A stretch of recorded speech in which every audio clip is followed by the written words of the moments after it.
In today's video, I'm going to teach you how to create an email funnel, Constant Contact. Start by logging into your Constant Contact account. Once you are inside the dashboard, go to the Campaigns area. This is where you can manage and create your marketing content. From there, click Create, and then choose Email Automation. This will take you into the Automation Builder, where you can set up a funnel that sends emails automatically based on the path you design. Next, click Build My Own.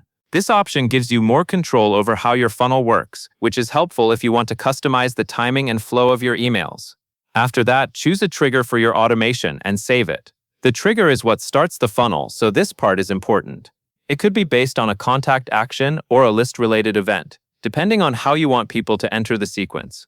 Once the trigger is saved, add the first email. This message should deliver your lead magnet or provide the initial value that you promised. In most cases, this first email is the one that sets expectations and gives subscribers a reason to keep opening future messages.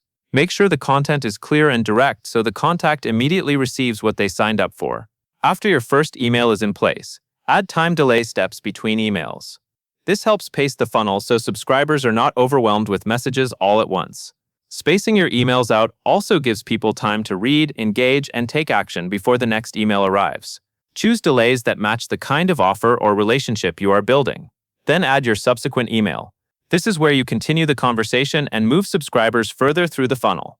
Each email should build on the one before it so the sequence feels connected and intentional.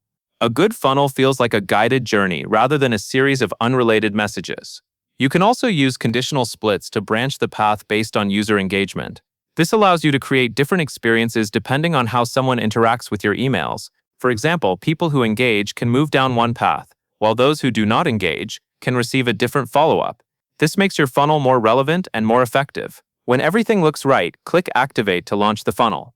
Your automation will then begin running based on the trigger and flow you set up. That covers everything you need to know.